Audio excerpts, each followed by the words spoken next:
মনে মনে চিন্তা করলেন যে তাই তো, আমার মতো একজন ব্যক্তির দ্বারা এত বড় একটা অনর্থ ঘটে গেল, আমি কি না ভুল করেছি, হায় হায় এখন আমার কি হবে, আমি এই মুহূর্তে প্রায়শ্চিত্ত করতে চাই, যদি এই মুহূর্তে আমার এই জীবন যদি অবসানও ঘটে, যদি এই মুহূর্তে আমার মৃত্যুও যদি হয়ে যায়, আমি সেই মৃত্যু সাদরে বরণ করব।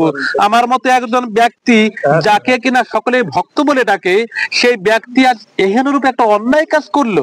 দেখেন, যিনি প্রকৃতপক্ষে বিবেকবান ব্যক্তি, যখন তার বিবেকে সাড়া দিয়ে ওঠে তখন কিন্তু তার আর সেই অনুতাপের আর কোনো জায়গা থাকে না। এজন্য বলা হয় বিবেক হচ্ছে মানুষের সর্বশ্রেষ্ঠ বিচারক, পৃথিবীর সর্বশ্রেষ্ঠ বিচারক হচ্ছে নিজের বিবেক। আমি কিন্তু পূর্বে বলেছিলাম।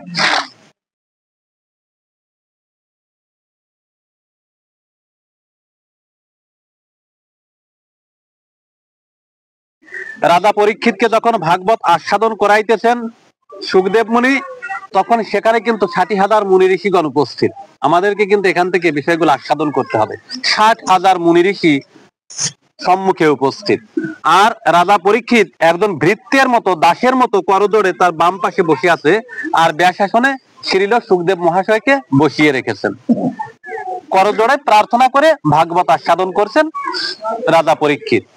তো এই যে পরীক্ষিত ভাগবত আস্বাদন করছেন, প্রথম 5টা দিন তিনি শুধু যোগ কথা পরিবেশন করে যাচ্ছেন, অর্থাৎ সুখদেব মুনি শুধু যোগ কথা পরিবেশন করে যাচ্ছেন। এই যোগ কথাগুলো কোথা থেকে এলো, আমাদেরকে একটুখানি এ বিষয়ে আলোচনা করি। আজকে একটু ভালো পবিত্র দিন, ভালো করে মনে মনে চিন্তা করে দেখুন তো আজকের দিনটা কিসের দিন। আজকে হচ্ছে শিব চতুর্দশীর দিন, তাই তো? শিব চতুর্দশী এই দিনটা কিন্তু মহা পুণ্যবন্ত একটি দিন। এই দিনটি কিন্তু সাধারণ ভাবে গ্রহণ করলে হবে না। এই দিনটা যে শুধুমাত্র মা জননী যারা বা যারা অবিবাহিত নারী তারাই যে গ্রহণ করবে তা কিন্তু নয়, প্রত্যেকটি মানুষের জীবনে কিন্তু এই দিনটি সমানভাবে যেন সমাদৃত হয়ে থাকে। এই দিনটি কি শুধু এই মায়েদের জন্য? আচ্ছা বলুন তো বাবা, যদি শুধু তারাই যদি প্রকৃতি হয়, আমি কি পুরুষ হয়ে গেলাম? আমি বললাম যে আমি পুরুষ, তারা হচ্ছে প্রকৃতি, আসলেই কি আমি পুরুষ? আবার কথাটি একটু আলাদা দিকে চলে যাচ্ছে, যদি আলাদা দিকে চলে যায় তবুও যতটুকু সময় আমার আছে গীতা পাঠে প্রবেশ করতে পারি বা না পারি, তার প্রারব্ধ কিছু কথা থাকে, সে কথাগুলো আমরা আলোচনায় নিয়ে আসি। এগুলো জ্ঞান গর্বের কথা, যদিও আপনারা জানেন, তথাপিও আজকে অবাদনের বদন থেকে একটু শ্রবণ করুন, অনুরোধ জানাচ্ছি। এই যে সুখদেব মুনি, যিনি এত অসাধারণ ভাবে ভাগবত আস্বাদন করেছিলেন মায়ের গর্ভে থেকে, আসলে কি মায়ের গর্ভ থেকে ভাগবত আস্বাদন করেছিলেন, না তার পূর্বেই তিনি ভাগবত আস্বাদন করেছিলেন? মায়ের গর্ভ প্রবেশের পূর্বেই তিনি কিন্তু যোগ কথা ভাগবত আস্বাদন করে ফেলেছিলেন। কিভাবে? আমরা যদি সুখদেবের পূর্ব লীলায় যদি যাই, দেখেন সুখদেব মুনি তার পূর্ব জন্মে সুখ পাখি ছিল, তার পূর্ব জন্মে সে একজন মানুষ ছিল। গুরুগৃহে যখন দীক্ষা শিক্ষা লাভের আশায় গুরুগৃহে তিনি লালিত পালিত হচ্ছেন, গুরুগৃহে অবস্থান করছেন। গুরুদেব তার এই শিষ্যকে, তখনও তার নাম সুখই ছিল, এই শিষ্য সুখকে বললেন কি যে সুখ, আমি কয়েকটা দিনের জন্য আমি একটু আশ্রমের বাইরে যাচ্ছি, আমার এই আশ্রমটি তুমি দেখাশোনা করো। আমি অনুরোধ করব প্রত্যেকটি ভক্তকেই এই কথাগুলো একটুখানি ভালো মতো আস্বাদন করবার জন্য। তবে এখানে একটি ছোট্ট কথা আছে, যে কথাটা শুনতে খুব খারাপ শোনা যাবে, কিন্তু তার ভাব মাধুর্যটা অনেক বেশি। যদিও খারাপ শোনা যায় তবুও সে কথাটা সেভাবেই বলবো। যদিও মানে যেহেতু ভাগবত পাঠ করছি বা গীতা পাঠ করছি, ব্যাখ্যাখানে বসে আছি, একেবারে খারাপ শোনা যাবে না, আমি বলছি। তো এখন এই যে গুরুদেব বললেন যে হে সুখ, আমি কয়েকটা দিনের জন্য আমি আমার আশ্রম থেকে বাইরে যাচ্ছি, তুমি আমার এই আশ্রমের দেখাশোনা করো। তা সুখ বললেন কি যে ঠিক আছে গুরুদেব, আমি আশ্রমের দেখাশোনা করব। কিন্তু ওই যে সুখ ছিল, সুখের এতটা রূপ যৌবন ছিল যে তার ওই রূপ যৌবন দেখে তার গুরু মাতা তার প্রতি লোভিত হয়ে পড়েছিল, লোভী হয়ে পড়েছিল। কথাগুলো দেখেন, গুরুমা শিষ্যের প্রতি লোভযুক্ত হয়ে পড়লো, কত বড় একটি খারাপ কথা। যখন শিষ্যের নিকট গিয়ে প্রার্থনা জানালো যে তুমি আমার সঙ্গে সঙ্গম করো, মিলিত হও, তখন কিন্তু বললেন কি সুখ যে মা তুমি হচ্ছে আমার মা, তোমার সঙ্গে তো আমার মিলন হতে পারে, কিন্তু কোন মিলন? বাৎসল্য প্রেমের মিলন হতে পারে। এখানে মিলন শব্দ কিন্তু একটা ভাবে আসে না, শান্ত দাস্য সখ্য বাৎসল্য মধুর। উনি চেয়েছিল মধুর মিলন হতে, আর এখানে সুখ বলছে না মা, তোমার সঙ্গে, তুমি তো আমার গুরু মা, তোমার সঙ্গে আমার মিলন হয় শুধুমাত্র বাৎসল্য প্রেমের মিলন হয়, তুমি আমার মা, আমি তোমার কোলের সন্তান, এই মিলন যদি হয় তবেই সম্ভব। কিন্তু বলেছে না, রতিক ক্রীড়া করতে হবে। তখন কিন্তু সুখ বলেছিল মা, এ কোনোদিনও সম্ভব নয়। সুখ পরিত্যাগ করলেন, যেটা কোনোদিন সম্ভব নয়। যখন পরিত্যাগ করলেন তখন কিন্তু ওই সুখের গুরুমা তিনি কিন্তু মনে মনে তীব্র বেদনা পেলেন এবং বললেন কি যে ঠিক আছে, এর শাস্তি আমি অবশ্যই তোমাকে দেব। যখন গুরুদেব গৃহে মানে আশ্রমে ফিরে আসছেন, দূর থেকেই দেখা গেল কি যে ওই যে গুরুদেব আসছেন আশ্রমের দিকে, এর মাঝখানে ওই যে সুখের গুরু মাতা অর্থাৎ গুরু পত্নী তিনি কি করেছেন, আশ্রমের সম্মুখে এসে বিবস্ত্র অবস্থায় শয়ন করে পড়ে আছেন, মানে মাটিতে শায়িত আছেন।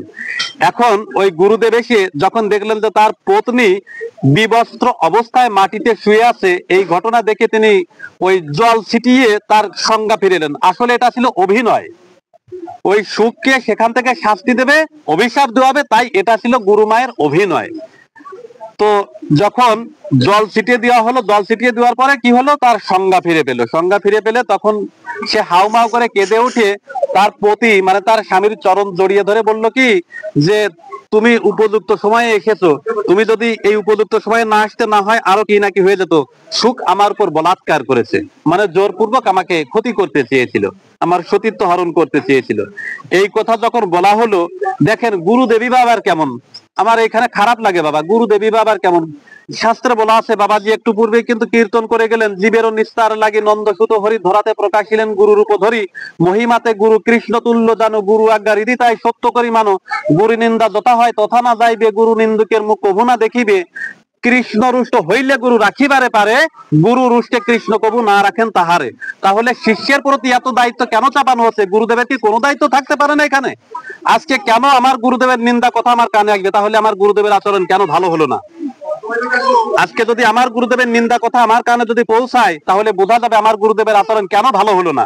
গুরুদেব কে কে হতে পারেন? যার গুরুত্ব আছে, যিনি দশ ইন্দ্রিয় ষড়রিপুকে বশীভূত করতে পেরেছেন, যিনি জিতেন্দ্রীয় হতে পেরেছেন, তিনিই গুরু হওয়ার যোগ্যতা রাখেন। এই জগতে গুরু হওয়ার যোগ্যতা তো সকলেই রাখতে পারেন না। যদিও গুরুদেব বলে থাকেন যে শিষ্য মেলে ঘরে ঘরে, গুরু মেলে ভাগ্য বলে। এটা যে শুধু গুরু মেলে ভাগ্য বলে তাই নয়, গুরু মেলে ঘরে ঘরে, শিষ্য মেলে ভাগ্য বলে। বাবা আমি একজন শিষ্য, তবু আমি কথাটি বলছি। কথাটি আমার গুরুদেব বলে গিয়েছিলেন যে কমলেশ শোনো, গুরু মেলে ঘরে ঘরে, শিষ্য মেলে ভাগ্য বলে। কথাটি কেন বলছি? তোমাকে দীক্ষা দিয়ে যাচ্ছি, আমি তোমাকে দীক্ষা না দিলেও তুমি অন্য একজন গুরুদেবের সান্নিকটে গিয়ে দীক্ষা নিতে পারতে। কিন্তু এইরকম হাজার হাজার গুরুদেব যেমন সামনে বাঁধে, হাজার হাজার শিষ্য সামনে বাঁধে, কিন্তু ভগবান শ্রীকৃষ্ণ যেমন অর্জুনের জীবনে সৎ গুরু হয়ে এসেছিলেন, আর অর্জুন যেমন সঠিক শিষ্য হয়ে এসেছিলেন, এইরকম গুরু শিষ্য কজন পাওয়া যায়? এই যে সুখদেব যে গুরুদেবের শিষ্য, এইরকম গুরুদেব কজনকে পাওয়া যায়? আর শ্রীমান মহাপ্রভু যেমন আমাদের জীবনে আজ তো গুরু হয়ে এসেছেন, তাই না? শ্রীমান মহাপ্রভু তিনি যখন তার শিষ্য শাবক তৈরি করেছেন, তিনি যেমন গুরু হয়ে এসেছিলেন এবং তার অনুগত শিষ্যগণ বা ভক্তগণ যেমন অনুগত হয়েছিলেন, এরকম শিষ্য এবং গুরু কোথায় পাওয়া যায়? মানে কোটিতে কোটিতে গুটি পাওয়া যায়। হয়তো যদি আমাদের বাংলাদেশে আজ 18 কোটি লোক আছে, একজন দুজন বা 8 জন কিংবা 18 জন থাকলেও থাকতে পারে, নাও পারে। সঠিক গুরু সঠিক শিষ্য এক্ষুনি আমরা যদি দেখতে পাই, দেখা যায় যে গুরুদেব এবং শিষ্যের মধ্যে অনেক ভেদাল আছে। আমি কমলেশ আজ ব্যাসাসনে বসে গীতা পাঠ করছি, কথাটি বলতে বড় লজ্জা হয়। আপনারা আমাকে কতটুকু চিনেন বা জানেন? আপনাদের সামনে বসে দুটো ভালো ভালো কথা বলে যায়, মিষ্টি মিষ্টি কথা বলে যায়, একটু পরে ভক্ত কথা বলে আমরা কান্নাকাটি করবো, বলবে যে কমলেশ নিতান্তই ভালো ছেলে। কিন্তু কতটুকু আমাকে চেনেন? আসলে আমি যদি আমাকে না চিনি, আপনি আমাকে কতটুকু চিনবেন? আমি যদি সঠিক হয়ে থাকি তবেই আমি ভালো, আমি যদি সঠিক না হয়ে থাকি আমি ভালো না। এই যে আমি সঠিক হলাম কি না, বিচারটা কোথায় দেব? আমার বিবেকের কাছে, যে আমি আসলে কি সঠিক, আমার মনের কাছে বিচার দেব। একমাত্র পৃথিবীতে নিজের বিবেকই আছে সর্বশ্রেষ্ঠ বিচারক। তা দেখেন যে কথা বলতে যাচ্ছি, গুরুদেবী বা কেমন ভালো মন্দ না জেনে নিজের স্ত্রীর কথায়, যদিও সে পতিব্রতা রমণী হলো, তবুও শিষ্যকে তো সে নিজে হাতে লালন পালন করেছে। ভালো মন্দ না জেনে সুখদেবকে অভিশাপ দিলেন যে সুখ, তুমি যে কর্ম করেছো আমি তোমাকে অভিশাপ দিলাম, তুমি এতটা নিম্নমানের কাজ করলে তোমাকে নিম্নজনিতে জন্মগ্রহণ করতে হবে, তোমাকে সুখ পাখি হয়ে জন্ম নিতে হবে। সারাটা দিন তুমি দিনের আলো দেখতে পাবে না, সারাটা রাত তোমাকে চোখ মেলে তাকিয়ে থাকতে হবে, সুখ পাখি হয়ে জন্ম নিতে হবে। যখন এই কথা বলা হলো, বলা হলে কিন্তু তখন সুখ কিন্তু মর্মবেদনায় ভেঙে পড়েছে, বারবার গুরুদেবের চরণ জড়িয়ে ধরে কাকুতি মিনতি করছে যে প্রভু আমি, আপনি কি শুনেছেন বা কি বলে আমাকে অভিশাপ দিয়েছেন আমি জানি না, তবে যদি কোনো খারাপ অভিযোগ যদি আমাকে দিয়ে থাকেন তাহলে মিথ্যা অভিযোগ দিচ্ছেন। আমি গুরুমায়ের সঙ্গে এ কর্ম করতে পারি না। গুরুমা ভুল বলেছেন, আপনাকে আপনাকে ভুল বোঝানো হয়েছে। আমি নিতান্তই আপনার শিষ্য ছিলাম, আপনার চরণের প্রতি, মায়ের চরণের প্রতি আমার নিতান্ত অসাধারণ ভক্তি ছিল, এখনো আছে গুরুদেব। তো আপনি তো অভিশাপ দিয়েই ফেলেছেন, আপনার অভিশাপ তো ব্রহ্মবাক্য, আপনার মুখানিসৃত বাণী তো ব্রহ্মবাক্য, এই অভিশাপ ফলবে এবং খুব দ্রুত গতিতে ফলবে সেটা আমি জানি। তো আপনি দয়া করে আমাকে একটুখানি আশীর্বাদ করুন, আমার এই জন্মের স্মৃতিটা যেন ধরা থাকে, এইটুকু আশীর্বাদ করুন। এখন গুরুদেব বারবার ভর্ৎসনা করে দূরে সরিয়ে দিচ্ছে, যখন দূরে সরিয়ে দিচ্ছে আর সুখদেব এসে গুরুদেবের চরণ জড়িয়ে ধরে নয়ন জলে ভাসিয়ে দিচ্ছে, গুরুদেবের চরণ ধুইয়ে দিচ্ছে, তখন গুরুদেব মনে মনে চিন্তা করলো, তাই তো বলা আছে সাধুর দর্শনে যায় মনের ময়লা, পরশনে হয় প্রেম তরঙ্গ। এখানে কিন্তু শিষ্য প্রকৃত পক্ষেই মহৎ সাধু ছিলেন, এবং তার স্পর্শ যখন বারবার গুরুদেবের শ্রী চরণে এসে পড়ছে তখন কিন্তু গুরুদেবের মনটাও কোমল হয়ে গেছে। গুরুদেব তখন মনে মনে চিন্তা করলেন, তাই তো সুখদেব মানে সুখ এত ভাবে বলছে, আমি দেখি আসল ঘটনাটি কি ছিল। তখন কিন্তু উনি ধ্যানস্থ হলেন, ধ্যানস্থ হয়ে দেখলেন কি যে আসলে সুখ মানে 100% খাঁটি, ও শতভাগ ভালো ছিল, ভালো ছিল না তার সহধর্মিনী। তাই তিনি কি করলেন, তার সহধর্মিনীকে সারা জীবনকের জন্য তিরস্কার করলেন, যে আমার এহেনরূপ একজন শিষ্য যে কিনা আমার একটি কথাতে বিশ্বাস করে সে তোমাকে দেখাশোনা করছে, আশ্রমের দেখাশোনা করছে, নিজের ছেলেও যা করে না এ তাই করছে, তারপরেও তুমি এর সঙ্গে এতটা ব্যভিচার করলে, তুমি ব্যভিচারিণী হয়ে জন্ম নাও। আর সুখ, আমি তো তোমাকে অভিশাপ দিয়েছি বাবা, তুমি তো নিরপরাধ ব্যক্তি, কিন্তু আমি তোমাকে অভিশাপ দিয়েছি, এখন অভিশাপ তো আর ফিরিয়ে নিতে পারবো না, তো তোমার জীবনের একটি উন্নতি যাতে সাধন হয় আমি তোমাকে সেই আশীর্বাদ করি। তোমার এই জীবনের যে স্মৃতি, এই স্মৃতিটা তোমার ধরা থাকবে, আশীর্বাদ দিচ্ছি। আর মুক্তির একটি উপায় বলছি বাবা, তুমি এইখান থেকে যে তুমি নৈমিষকাননে চলে যাও, সেখানে গিয়ে বেল বৃক্ষ, ওই বেল বৃক্ষ আছে, আমরা কিন্তু অনেক সময় দেখি যে ওই বট গাছের কথা বলা থাকে, কিন্তু না, সরাসরি বেল গাছের কথা বলা আছে ভাগবতে, যে তুমি দেখো বেল গাছে গিয়ে বসবে, সেই বেল গাছে দৈব চক্রে হর পার্বতী এসে যেদিন যোগ কথা বলবে, তুমি সেই যোগ কথাগুলো শ্রবণ করো, তোমার এই জন্ম থেকে তুমি মুক্তি পাবে। আজ কিন্তু সেই একটা দিন, যে পবিত্র দিনে এই হর পার্বতী এসে সুখদেবকে উদ্ধার করলেন। সেখানে শাস্ত্রে বলা আছে, কৃষ্ণ যদি কৃপা করেন কোন ভাগ্যবানে, গুরু অন্তর্যামী রূপে শিখান আপন। দেখেন, এই যে সুখ, তাকে কিন্তু বেশি দিন কষ্ট করতে হয় নাই। সে যেহেতু কৃষ্ণ ভক্ত ছিল, অসাধারণ একজন ভক্ত ছিল, তাই গোবিন্দের ইশারাতে স্বয়ং শিব ঠাকুর মা পার্বতীকে সঙ্গে নিয়ে এই চতুর্দশী দিনে, এই চতুর্দশী রাত্রিতে তারা এসে ওই বেলগাছের নিচে বসে যোগ কথা বলতে লাগলেন। যোগ কথা কিভাবে বললেন, মা এসেছে, দেখেন এই চতুর্দশী রাতটা কিন্তু ঘন অন্ধকারাচ্ছন্ন রাত, আর বেল গাছের উপরে সুখ পাখি বসে আছে। যখন দেখতে পেলেন যে দিব্য আলোয় পরিস্ফুটিত হয়ে সমস্ত অন্ধকার দূরীভূত হয়ে গেছে, তখন ওই সুখ উপর থেকে বুঝতে পারলেন যে স্বয়ং শিব পার্বতী এখানে এসে উপস্থিত হয়েছেন, স্বয়ং সে মা দুর্গা এসেছেন, আমার প্রভু এসেছেন। তো আজ হয়তো আমার সেই অভিশাপ থেকে আমাকে মুক্তি লাভ করতেই তারা এসেছেন। তো উনি চুপ করে বসে আছেন, আর এদিকে মা পার্বতী শিব ঠাকুরকে নিবেদন জানাচ্ছেন যে প্রভু, এমন কিছু কথা আছে যে কথাগুলো ব্রহ্মা বিষ্ণু মহেশ কেউ, মানে ব্রহ্মা বিষ্ণু নারায়ণ কেউ জানে না, সেই কথাগুলো তুমি তো জানো, কারণ তুমি হচ্ছে স্বয়ং যোগেশ্বর। ভগবান শ্রীকৃষ্ণ যখন বিশ্বরূপ দেখালেন তখন কিন্তু তাকে যোগেশ্বর এবং যজ্ঞেশ্বর বলা হয়ে থাকে, আর সেই শ্রীকৃষ্ণের বদন থেকে কিন্তু স্ফুরিত হয়েছে শিবই হচ্ছেন যোগেশ্বর, তিনি হচ্ছেন মহাযোগী, তাই তাকে যোগেশ্বর বলা হয়ে থাকে। তো বললেন কি যে তুমি তো স্বয়ং বৈষ্ণব, অর্থাৎ বিষ্ণু এবং বৈষ্ণব অভেদ, কৃষ্ণ যে কথা জানে না সে কথা তুমি জানো। কৃষ্ণ কিন্তু ভজন কথা আমার ওই শিব ঠাকুরের থেকে বেশি কিন্তু জানেন না। আমার ব্রত দেবীগণ, যে ভজন কথা জানতেন সেই কথা কিন্তু কৃষ্ণ জানতেন না। কৃষ্ণ যতই আপনি বলেন যে কৃষ্ণ সর্বেশ্বর্বা, কৃষ্ণ সর্বজান্তা, সবকিছু আমিও স্বীকার করি, কিন্তু ভালোবাসার যে ভাব মাধুর্য কতখানি, কৃষ্ণ যতক্ষণ কৃষ্ণ সামনে দাঁড়িয়ে থাকবে ততক্ষণ কিছুই বুঝতে পারবে না। বুঝতে গেলে তাকে অবশ্যই ভক্ত সামনে, ভক্ত এসে জন্মগ্রহণ করে তবে আস্বাদন করতে হবে। এজন্য কিন্তু শাস্ত্রে বলা আছে, কৃষ্ণ সামনে নহে কবু রসাস্বাদন, ভক্ত ভাবে করেন তাহার নির্যাস চর্বণ। যদি মহাপ্রভু হয়ে তিনি পৃথিবীতে না আসতেন, কৃষ্ণ সামনে কোনোদিন এই লীলা কি বস্তু ছিল আস্বাদন করতে পারতেন না। তো এই জন্য বলা হচ্ছে, শিব এই জগতত্ত্ব সম্পর্কে যা জানেন, আমার গোবিন্দও ততখানি জানতেন না। হয়তো বা জানতেন, যেটা আমার হয়তো জানা নেই, তবে আমার মনে হয় কি জানতেন না। তো এখন মা পার্বতী বললেন কি, যে প্রভু তুমি দয়া করে আজ এই নিশীতে আমার নিকট সেই যোগ কথাগুলো একটুখানি ব্যক্ত করো, যে যোগ কথা আজ অব্দি অবেদিত অবস্থায় রয়েছে, যে যোগ কথা শ্রবণ করলে যক্ষরক্ষ কিন্নর গন্ধর্ব পক্ষীকুল মানবকুল সমস্ত কুল উদ্ধার প্রাপ্ত হয়, সেই যোগ কথা দয়া করে আমার নিকট ব্যক্ত করো। এই যে যোগ কথা ব্যক্ত করবার কথা মা পার্বতী বললেন, তখন কিন্তু শিব বলেছিলেন যে পার্বতী, আমি যোগ কথা তোমার নিকট ব্যক্ত করব, কিন্তু একটি শর্তে। কি? প্রত্যেকটি বাক্যের শেষে তোমাকে একবার করে সাই দিতে হবে। যদি তুমি সাই দিতে পারো তবে আমি বলতে পারি। বলে হ্যাঁ আমি দিতে পারবো। সাই মানে কি? আমি একটা কথা বললাম, কথা বলা শেষ হলো, মা বললো এরকম।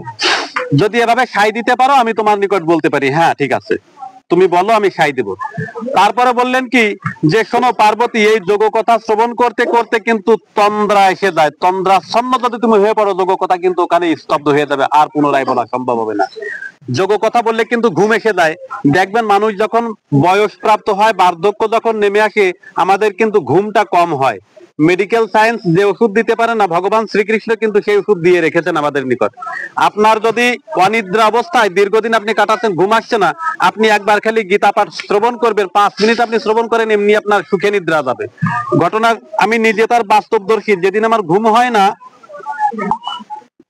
তখন বড় বড় মহারাজ যারা আছেন তাদের গীতা পাঠ আমি ওই মোবাইলটা পাশে রেখে শুয়ে থাকি সর্বোচ্চ 5 মিনিট, তারপরে আমার ঘুম এসে যায়।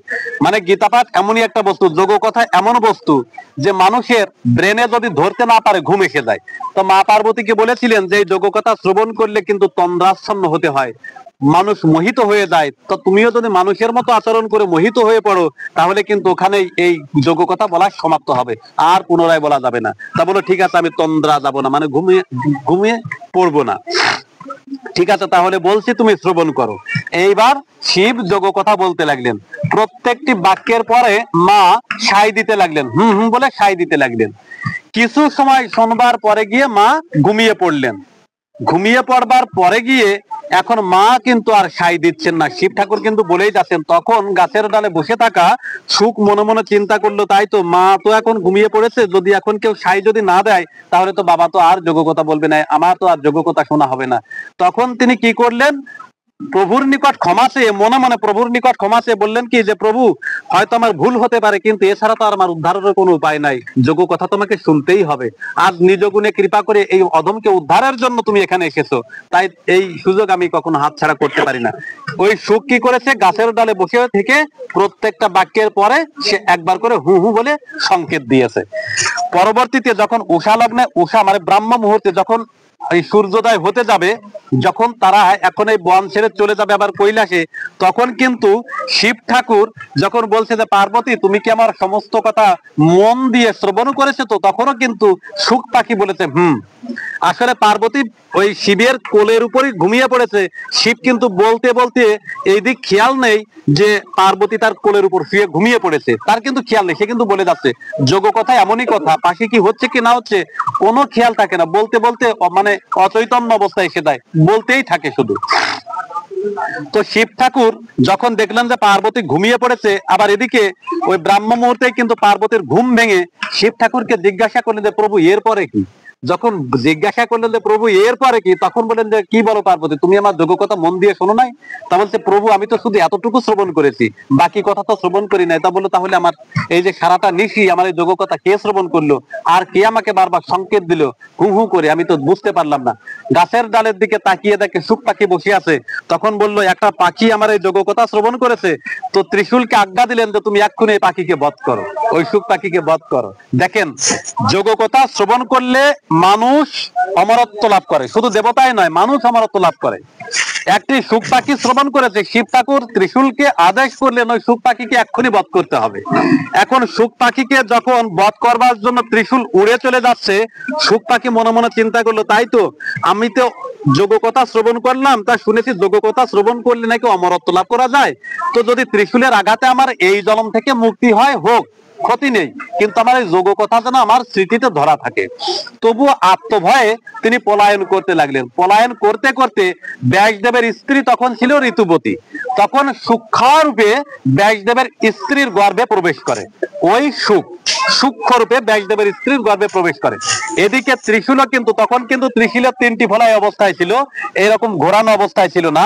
ত্রিশূলও কিন্তু সূক্ষ্ম বেশ ধারণ করে ওই ব্যাসদেবের স্ত্রীর গর্ভে প্রবেশ করলো। প্রবেশ করবার পরে গিয়ে দেখে কি, সুখদেব স্বয়ং দেবাদিদেব মহাদেবের কোলে শুয়ে আছে। স্বয়ং মহাদেব এই সুখদেবকে কোলে করে শুয়ে রেখেছে। যখন শুয়ে রেখেছে তখন ত্রিশূল মাতৃগর্ভে প্রবেশ করে এই শিব ঠাকুরকে দেখে বললেন যে, প্রভু তুমি আমাকে আদেশ করলে এই সুখকে বধ করবার জন্য, বা তুমি তাকে কৃপা করছো, তুমি তাকে রক্ষা করছো, তা তুমি স্বয়ং মৃত্যুঞ্জয়, তুমি যদি কাউকে রক্ষা করো তাহলে তাকে তো বধ করবার সামর্থ্য কারো থাকে না। এখন তুমি বলো আমি কিভাবে তোমার আজ্ঞা পালন করব। তখন শিব ঠাকুর কিন্তু বলেছিলেন যে, শোনো ত্রিশূল, তুমি এটা কি কখনো অনুভব করতে পারলে না যে যোগকথা এই সুখ শ্রবণ করেছে, যোগকথা শ্রবণ করলে মানুষ পর্যন্ত, মানে যক্ষ রক্ষক কিন্নর গন্ধর্ব যেই শ্রবণ করুক না কেন, সেই অমরত্ব লাভ করে যায়। তুমি কি করে একে বধ করবে? তাকে তো স্বয়ং আমি রক্ষা করে থাকি, তাই তুমি এখন এখান থেকে ফিরে চলে যাও। তখন কিন্তু ত্রিশূল কথা বলেছিল যে, প্রভু আমি তো ফিরে যাব, আমি একবার সূক্ষ্মরূপে মাতৃগর্ভে প্রবেশ করেছি, এখন যদি মাতৃদ্বার দিয়ে আমি যদি ফিরে চলে যাই, মাতৃবধের অপরাধী হব আমি। তাই তুমি কৃপা করে আমার এই শুল দুটাকে তুমি চাপ দিয়ে বাঁকা করে দাও, যেন মায়ের মাতৃদ্বার থেকে আমি বের হতে পারি। তখন কিন্তু শিব ঠাকুর ত্রিশূলের সেই ফলা দুটো, বাকি যে শুলটা থাকে, ওই শুল দুটাকে চাপ দিয়ে যখন বাঁকা করে ঘুরিয়ে দেয়, তখন কিন্তু তিনি মাতৃগর্ভ থেকে বের হয়ে এলেন। এই সুখ শিবের কোলেই কিন্তু শুয়েছিলেন। দীর্ঘ 16টি বৎসর ধরে তিনি মাতৃগর্ভে অবস্থান করছেন, এবং তিনি যে যোগকথা শ্রবণ করেছেন, সেই যোগকথা তিনি ব্যতীত জগতে আর কেউ কোনোদিন জানতে পারেন নাই। এমনকি ব্যাসদেবের লেখনীতেও সেই যোগকথা আসে নাই। বলা হয়েছিল নৈমিষকাননে বসে শিব ঠাকুর বলেছিলেন পার্বতী মায়ের কাছে, উনি ভাগ্যক্রমে শ্রবণ করেছিলেন গুরুদেবের কৃপাতে। সেই কথা নিজের মেমোরিতে রেখে দিয়ে মাতৃগর্ভে 16টি বৎসর ধরে অবস্থান করছে। আগেই বলা হয়েছিল যে ব্যক্তির যোগকথা শ্রবণ করে সে যেখানে অবস্থান করবে, যদি মাতৃগর্ভে থাকে সে মাও অমর হবে। আমরা অনেক সময় বলে থাকি যে 16 বছর বয়সের যদি কোনো যুবক মাতৃগর্ভে অবস্থান করে, সেই মা কি করে জীবিত হয়ে থাকে? ওই ব্যক্তি শুধু মায়ের গর্ভে নয়, যার গর্ভে থাকুক না কেন, শুধু 16 বছর নয়, যদি 32 বছর পর্যন্ত মায়ের গর্ভে থাকতো, ওই মা এবং ওই সন্তানের কোনো ক্ষতিগ্রস্ত হতো না। ও যেখানে যেখানে যাবে সেখানে সেখানে অমরত্ব লাভ হবে। সেই অমরত্ব বস্তু যখন রাজা পরীক্ষিতের নিকট অসীম কৃপা করে তিনি যখন পরিবেশন করতে যাচ্ছেন, তখন কিন্তু দীর্ঘ 5টি দিন ধরে তিনি এই যোগকথা পরিবেশন করেছিলেন। আমি কিন্তু পুনরায় আমার সেই আলোচনায় ফিরে এসেছি। জয় জয় শ্রী গুরু বন্দে নিতাই।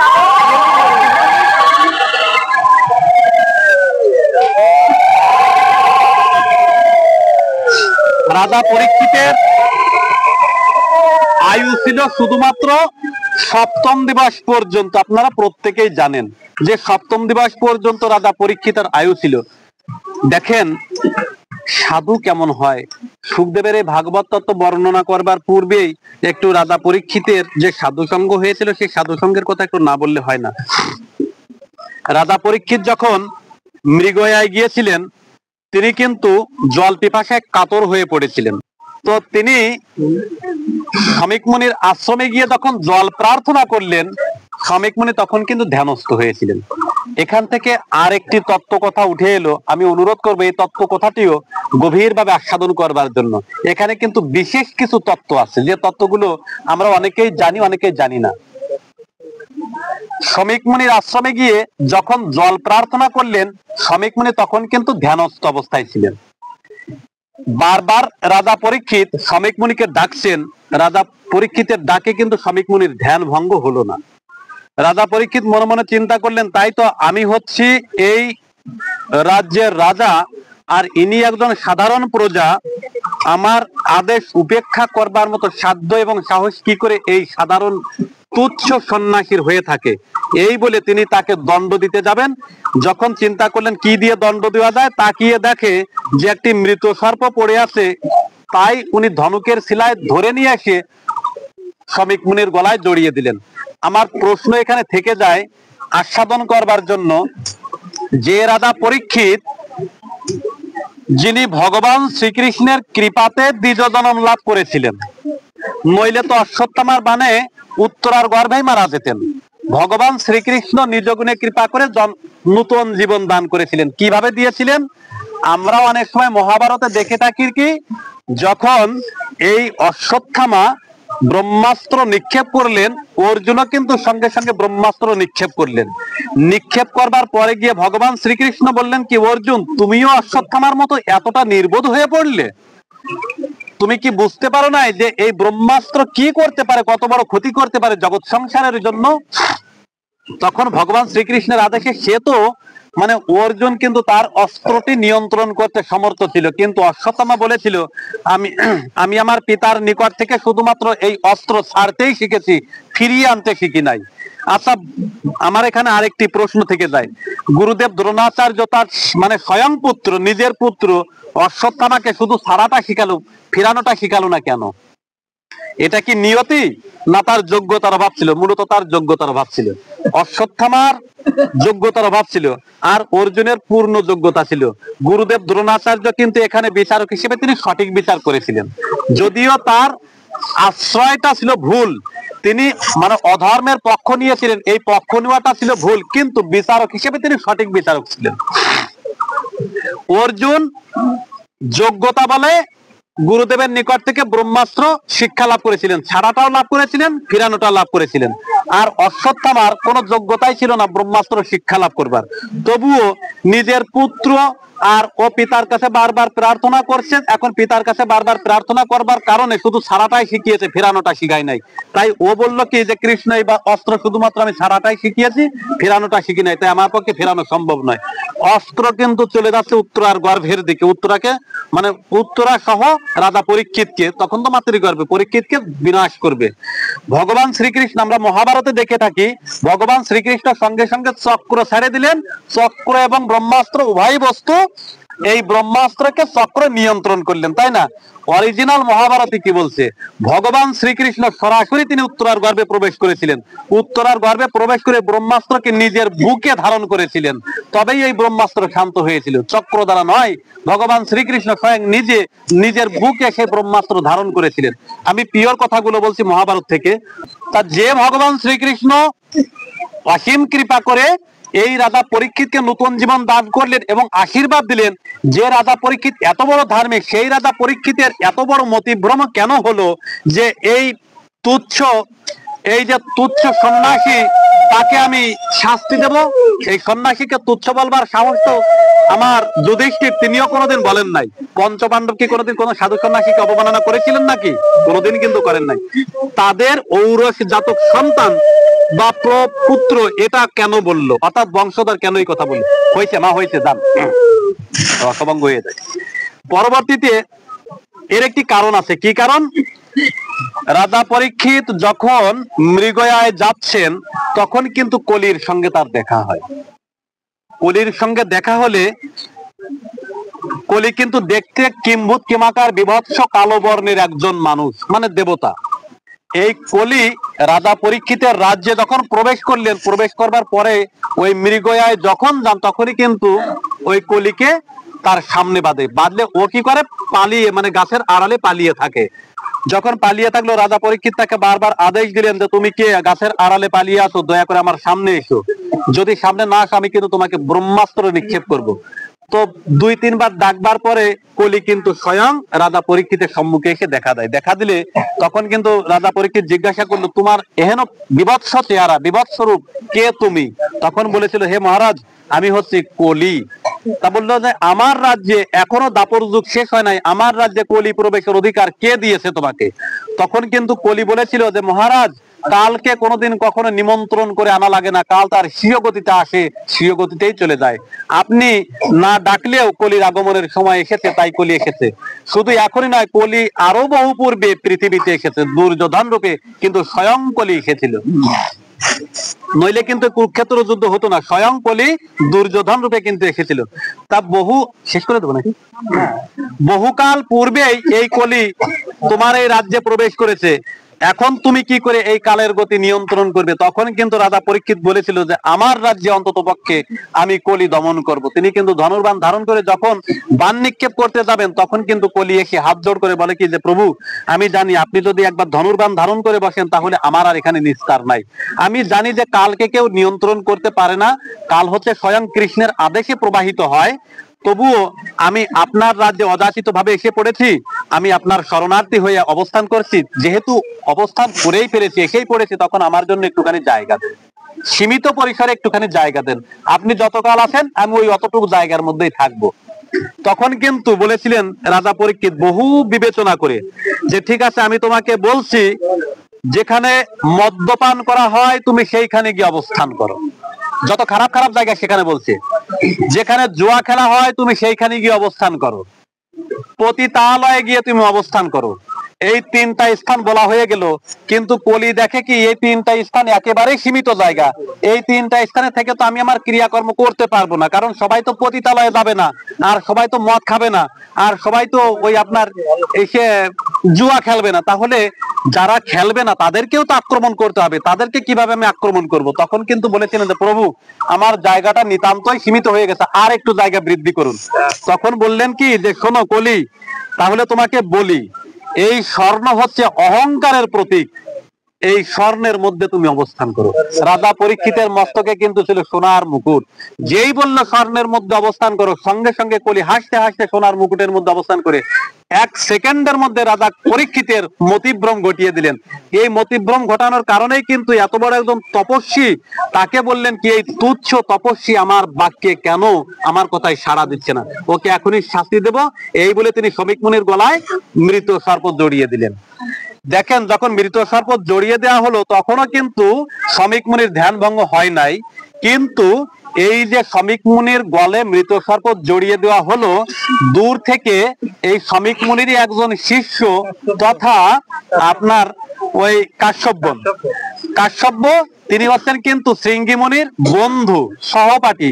তিনি দূর থেকে দেখতে পেলেন যে এই রাজা পরীক্ষিত শমিক মুনির গলায় মৃত সর্প জড়িয়ে দিয়েছেন, তাই তিনি কি করলেন, নিজের বন্ধুর নিকট, সহপাঠীর নিকট, অর্থাৎ শৃঙ্গি মুনির নিকট গিয়ে বললেন যে বন্ধু, আমি দেখলাম যে তোমার পিতার গলে মৃত সর্প জড়িয়ে দিল রাজা পরীক্ষিত।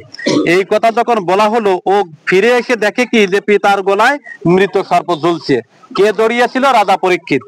আর নিজের ক্রোধকে চেক দিতে না পেরে সঙ্গে সঙ্গে সরোবরে নেমে কোমর জলে তথা নাভি জলে দাঁড়িয়ে জল স্পর্শ করে হাতে ঢেলে নিয়ে ব্রহ্মমন্ত্র উচ্চারণ করে তিনি অভিশাপ দিলেন, আমি যদি সঠিক ব্রাহ্মণ পুত্র হয়ে থাকি, আমি যদি ব্রহ্মর্ষি হয়ে থাকি, আমি যদি বেদজ্ঞানী হয়ে থাকি, আমি অভিশাপ দিলাম আজ হইতে 7ম দিবসে রাজা পরীক্ষিত সর্প দংশনে, তক্ষক দংশনে দেহ ত্যাগ করবে। অভিশাপ দিয়ে জয়ী মাত্র এই জলটা ছুড়ে দিল, তখনই কিন্তু শমিক মুনির ধ্যান ভঙ্গ হলো।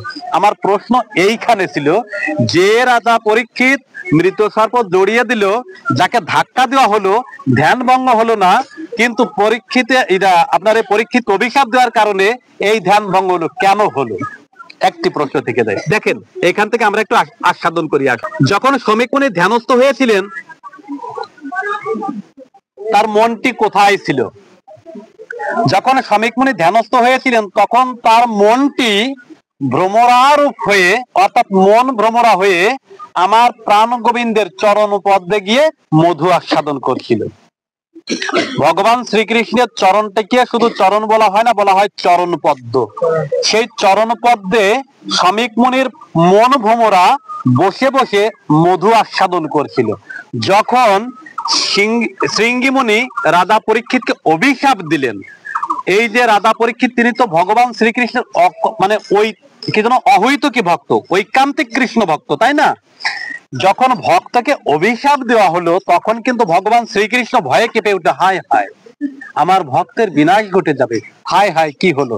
এই যে হায় হায় বলে যেই মাত্র নিজে একটু নড়ে উঠেছে, যেই চরণটা নড়ে উঠেছে, দেখবেন ফুলের উপর যখন মৌমাছি বা ভ্রমরা যখন বসে, নিচ থেকে যদি ওই ফুলটাকে নাড়া দেওয়া হয়, মৌমাছিটা কিন্তু ফুলের ওই তাণ্ডবে উড়ে যায়। যেই মাত্র ভগবান শ্রীকৃষ্ণ ভয়ে তার চরণ দুখানা কেঁপে উঠেছে, তখনই কিন্তু শ্রমিক মুনির মন ভ্রমরা ওই গোবিন্দের চরণ থেকে উড়ে গেছে। আর যেই উড়ে গেছে অমনি সঙ্গে সঙ্গে ধ্যান ভঙ্গ হলো। ধ্যান ভঙ্গ হওয়ার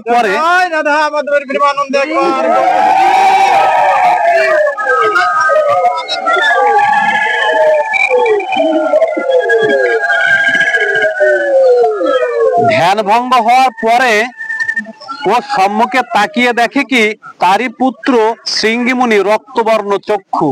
তখন শৃঙ্গিমুনিকে খুব কোমল স্বরে ডাক দিয়ে বলল কি যে শৃঙ্গি, আজ তোমাকে কেন এরূপ বিভৎস রূপে দেখা যাচ্ছে, তোমার চোখ দুটো কেন রক্তবর্ণ হয়ে গেছে?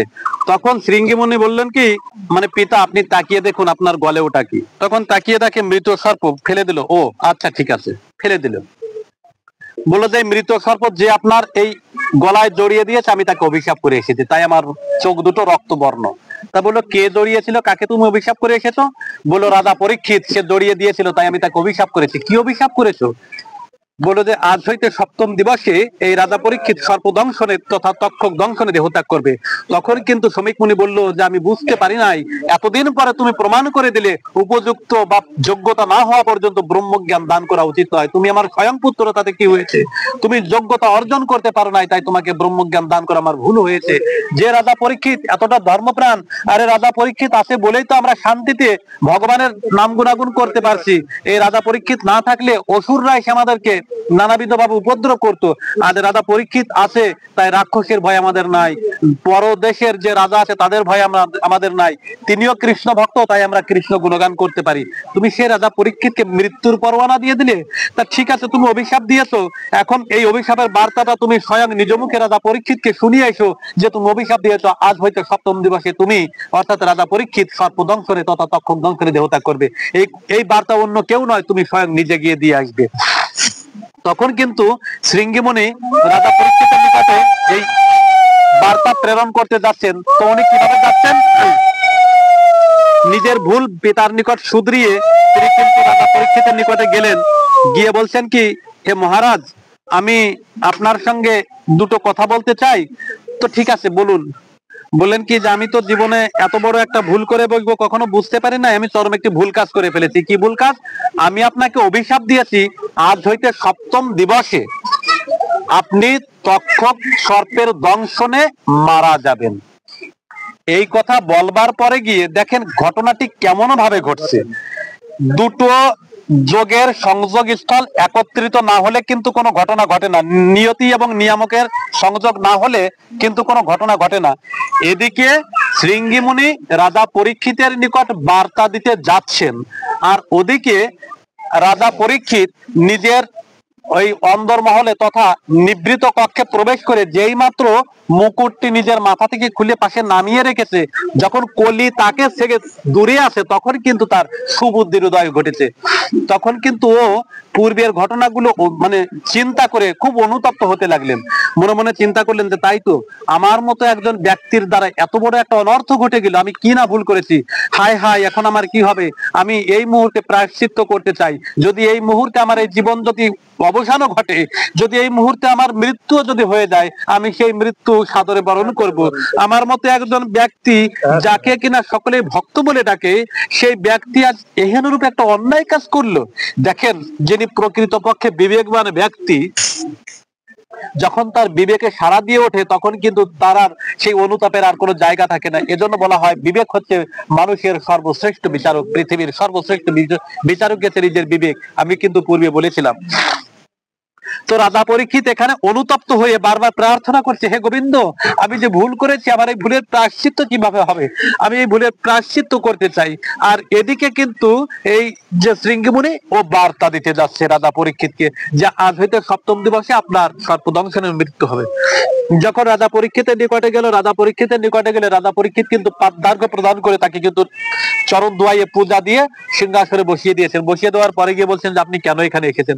তখন কিন্তু শৃঙ্গিমুনি ঋষিমুনি বলছেন যে হে রাজন, আপনার সঙ্গে আমার দুটো কথা আছে। কি কথা? রাজন, আমি বুঝতে পারি নাই যে আমার দ্বারা এত বড় একটা ভুল হবে। সেও কিন্তু অনুতপ্ত হচ্ছে। আমি বুঝতে পারি নাই যে আমার দ্বারা এত বড় একটা ভুল হবে। কি? আপনার মতো এহেন একজন পুণ্যবান্ত ব্যক্তিকে বা ভক্তকে আমি বড় অভিশাপ দিয়ে ফেলেছি। কি অভিশাপ? আপনি আজ হয়তো সপ্তম দিবসে তক্ষক দংশনে মারা যাবেন, এই অভিশাপ দিয়েছি। তখন কিন্তু রাজা পরীক্ষিত বিন্দু মাত্র কষ্ট না পেয়ে বরঞ্চ হা কৃষ্ণ হা গোবিন্দ বলে ওই ভক্তকে জড়িয়ে ধরে তার চরণ কৃপা লাভ করলেন, তার চরণ ধুলি অঙ্গে মাখলেন। কেন অঙ্গে মাখলেন? বললেন কি, একেই তো বলে সাধু। মহাপ্রভু বললেন কি, সাধু সঙ্গ সর্বশাস্ত্রে কয়, লব মাত্র সাধু সঙ্গ সর্বসিদ্ধি হয়। ভ্রমিতে ভ্রমিতে যদি কেউ সাধু সঙ্গ পায়, তবে সব কাজই সহ কৃষ্ণকে ভজায়। তো পরীক্ষিত বললেন কি, একেই তো বলে সাধু, আর একেই বলে সাধু সঙ্গ।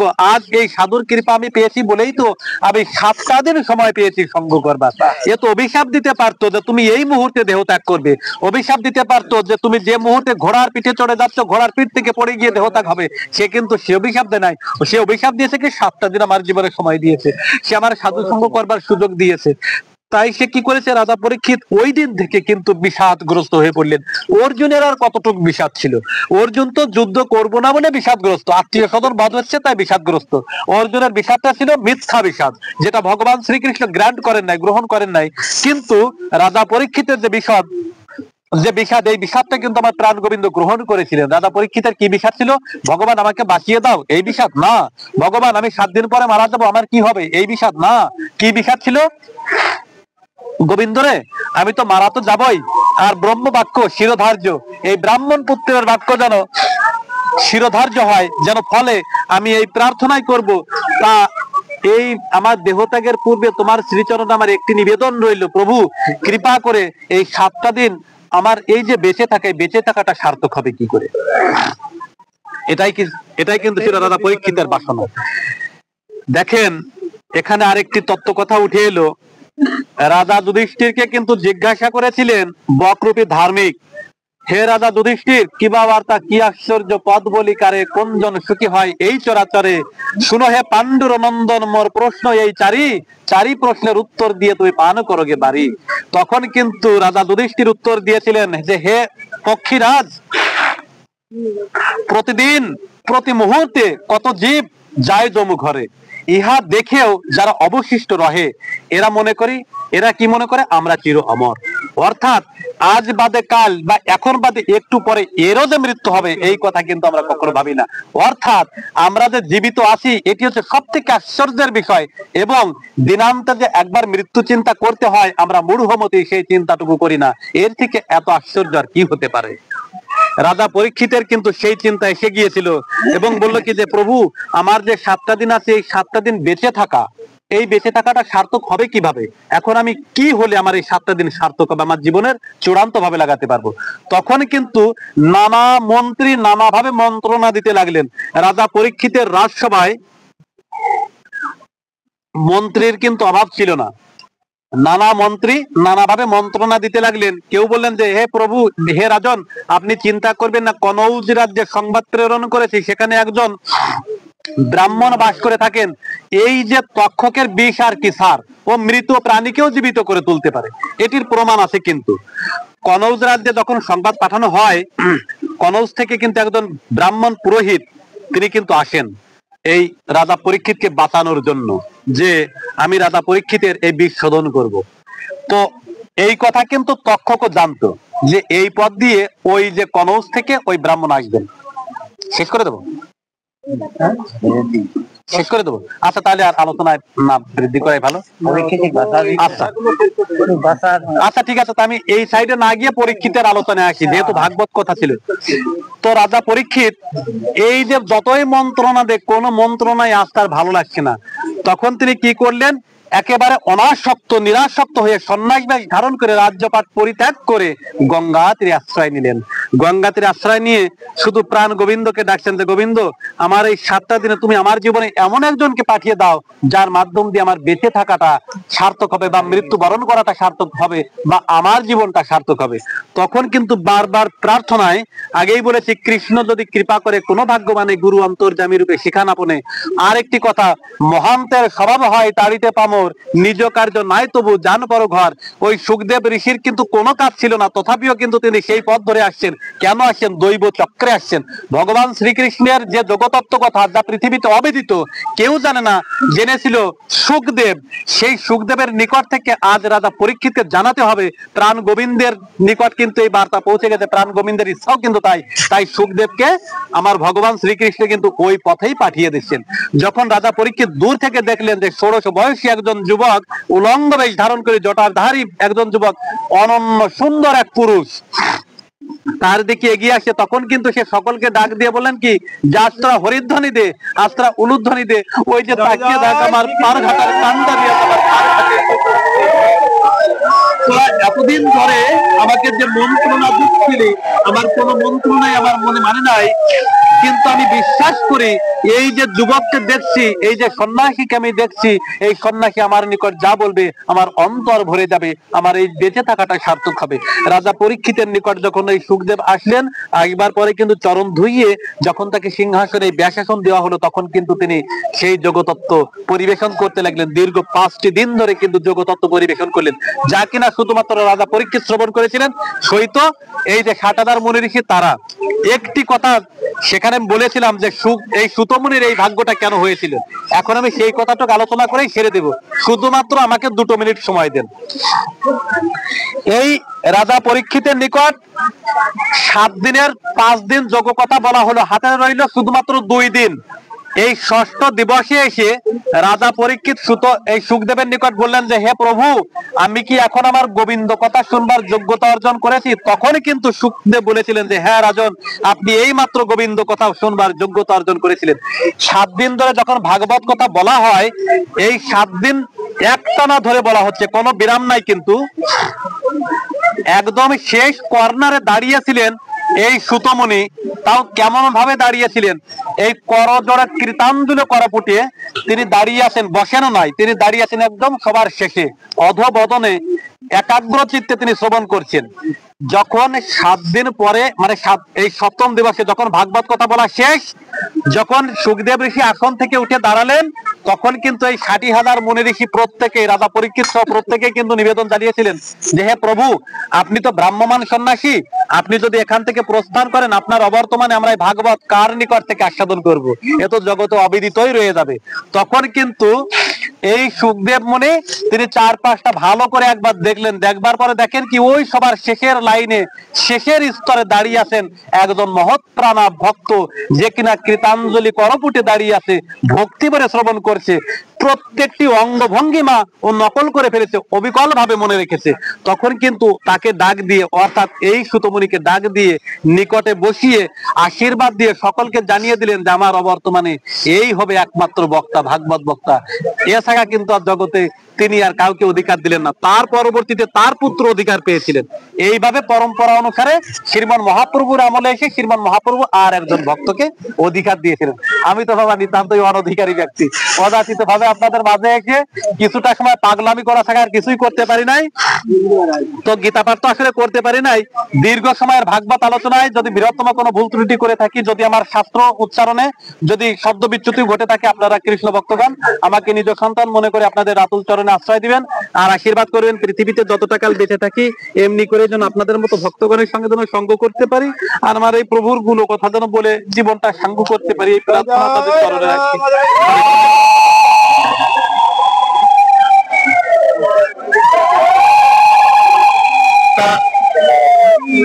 গীতা পাঠে বসে তো গীতা মাহাত্ম্য পাঠ করতে হয়, আমার সঙ্গে সঙ্গে আপনারা সকলে, আপনারাও সকলেই বলবেন গীতার এই, বাবাজি আপনি বলে দেন গীতার এই গুদ্য নাম কয়টি, শুধু বলে দেন হরে কৃষ্ণ হরি বল।